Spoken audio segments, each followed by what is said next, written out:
でも今からじゃお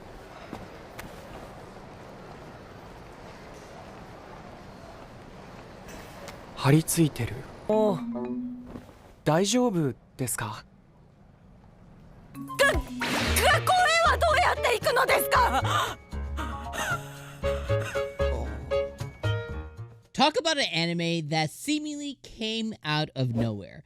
Now, yes, I will recognize that many people out there were probably looking forward to skipping Loafer. Many people probably have this on their list, and many crazy-ass people who love anime like this guy went through my anime list and totally glazed over this anime. Somehow, I have no idea how this passed me by. Thankfully, I always pay attention to the different anime sites, and this one came up today, and I was like, hey, I have my lunch break, let me go ahead and watch this, and oh my god, talk about like the hidden gem, the killer app, the one thing I was not expecting of the season. This was not even on my list. This was not even on my considering list. And this came out of nowhere and blew me away. If you're not familiar with the channel, if it's your first time here, hey, what's up? I'm Dom. I'm from the Otaku Room. I cover anime and I watch them weekly and provide reviews. And I do videos like this one where I say, should you watch an anime? And a lot of you out there are like, well, why do you do it after watching one episode? Well, the first episode, this is my opinion and my lowly opinion only, but my opinion that I will stand strong on the top of Mount Everest and scream, is episode 1 of any anime season is the most important episode of the season, period, the end. Outside of the ending episode, nothing is more important than that initial impression of an episode of episode 1, especially of a new established IP, which means a new adaptation of something or a brand new anime in totality of episode 1. Now, the reason I say that is you can never make another first impression. Even if episode 3, even if you give it that arbitrary 3-episode rule and episode 3 is amazing, you can't change the fact that episode 1 was a pile of dung duty, you know? So it's always important to come out and make an impression and tell the viewers, you and me, this is what our anime is, and this episode is setting the tone and expectation for what you can expect all season long. Now, I will agree, there's anime out there that by the 5th episode, you're like, oh, this is fantastic. But those last 4 episodes, they're kind of garbage, or they're like super duper mid. The reason I preface that is I just have a really strong opinion on episode number 1's. But this episode 1 of Skip and Loafer, absolutely crushed it. And setting expectations for what's to come, yeah, it killed it. It crushed it. So let's talk about it. So this specific anime follows student Iwakuru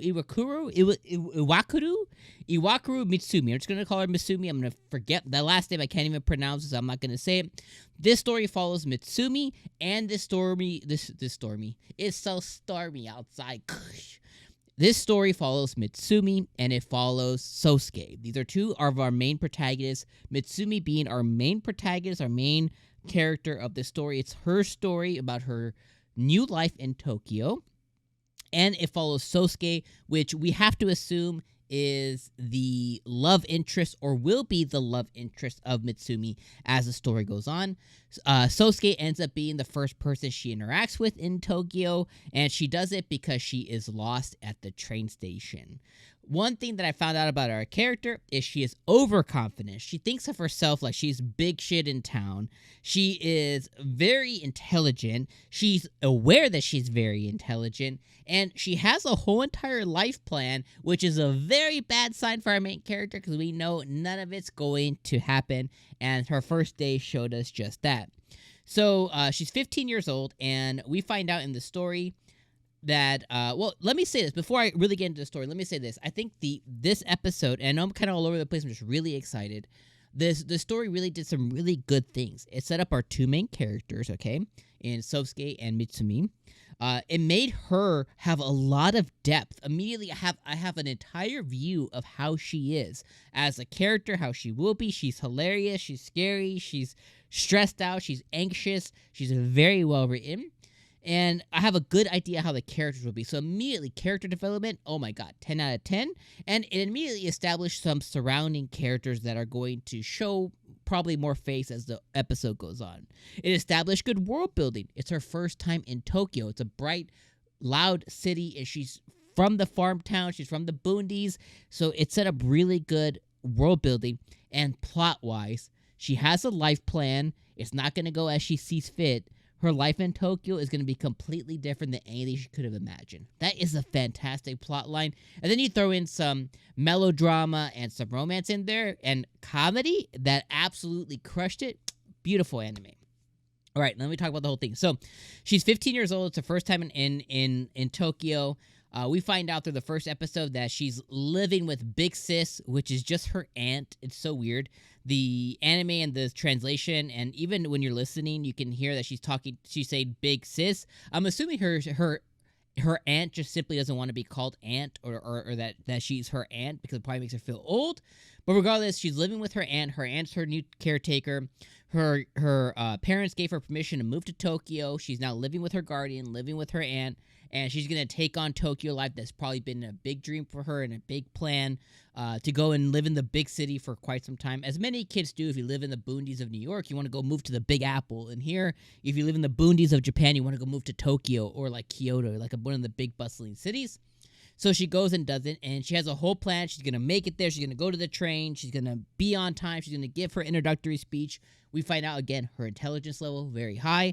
We find out that she's going to a school for really intelligent children. So all of this stuff, it kind of all begins to pile up.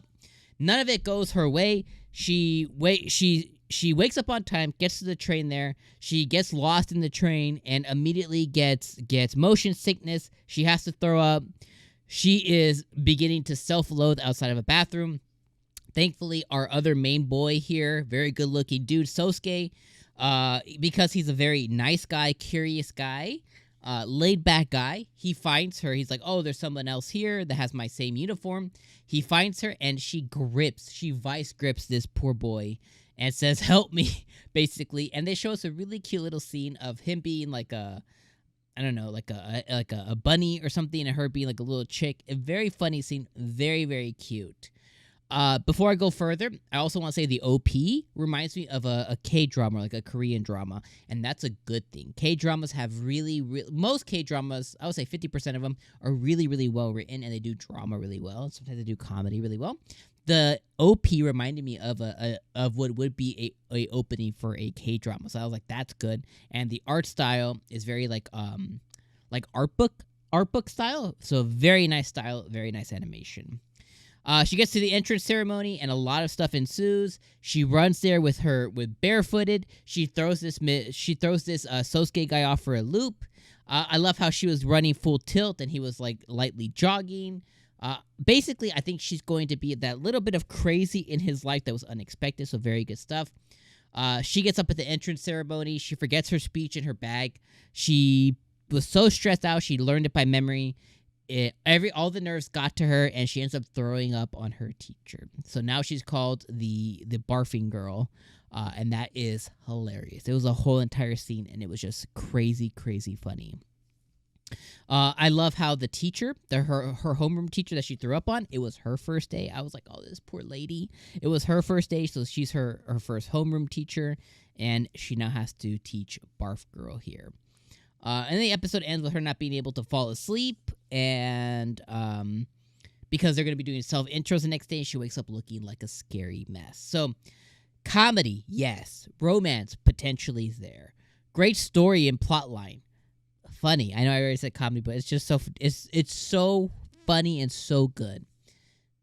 World building, character building, it has everything that I want, and I think this one is shot up to the top of it. It's like top 3 so far. For me, it's like so far it's Dangers in My Heart, Hell's Paradise, and now this one, which is a completely out of nowhere. So should you watch it? Absolutely yes. Should you hit the like button because you love this video? Absolutely yes. And should you subscribe? You'd be crazy not to.